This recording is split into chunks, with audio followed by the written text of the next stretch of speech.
Hola profesora, me llamo Vlad Anderson. Hoy hablamos sobre la novela Como agua para chocolate, que emplea un estilo de realismo mágico. El libro eleva el arte culinario a un nivel simbólico y sirve para interpretar las emociones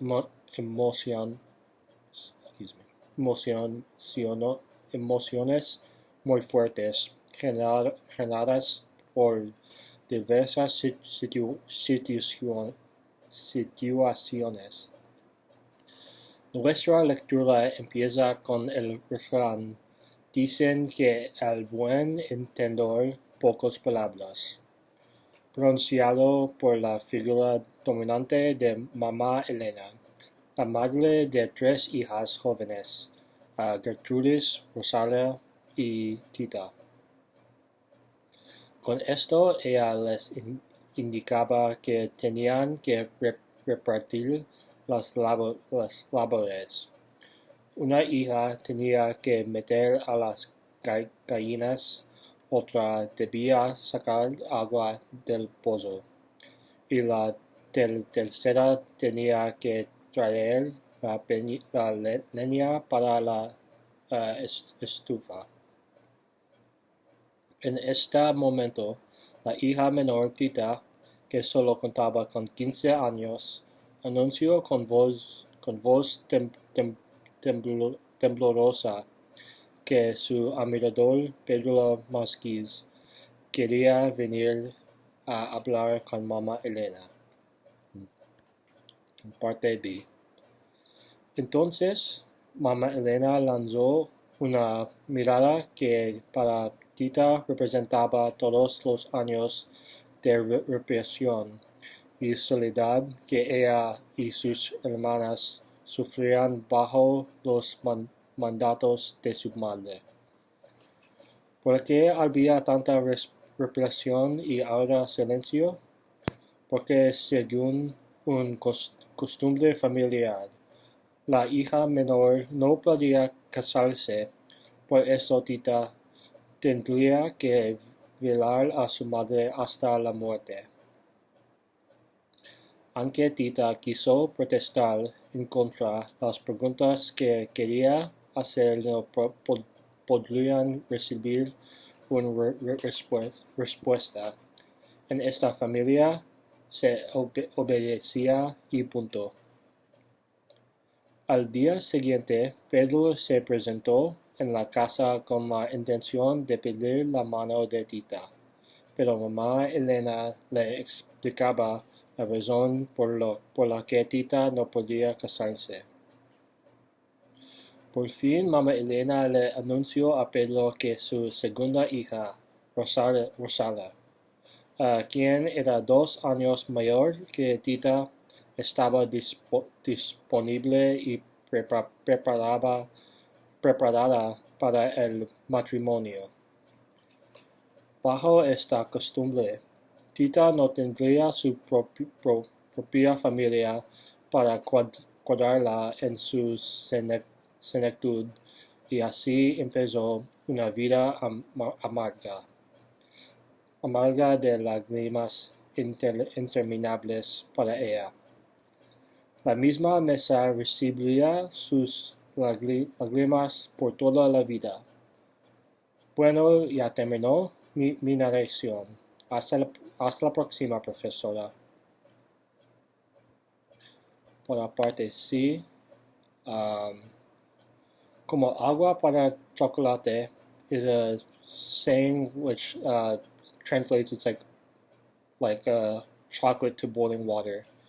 It references when someone makes hot chocolate, you boil the water, and then you add the chocolate, and then the chocolate melts, creating a hot chocolate beverage. It's a metaphor for kind of holding in someone's strong emotions and letting it out at once has an intense outcome, similar to how the doctor explained to Tita about suppressing emotions. Thematically, it kind of represents the love between Tita and Pedro, because they had a strong, passionate love for each other, but were so suppressed from it due to the family traditions of Tita's family.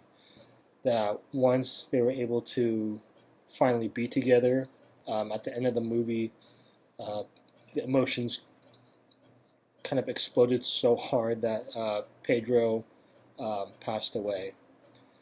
Similarly, it's like when Mama Elena uh, suppressed her emotions and feelings and doubts about her affair with Tita's real father, um, that she essentially died without expressing anything, and the good emotions of love and passion were suppressed and manifested as anger and resentment towards her daughter Tita.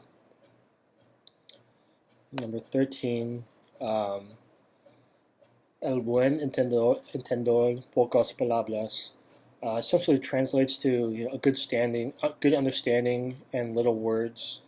Um, it's a saying kind of how wise wise people rarely talk, or some foolish people are always talking. Um, so kind of representing the way Tita lived her life, and had a good understanding of her emotions, but was rarely able to um, express them about Pedro. The, the thematic magic realism, mágico realismo, in Como Agua para Chocolate, um, it's a story based. It's kind of acknowledging a story based in realism, but some aspects of magic or fantasy.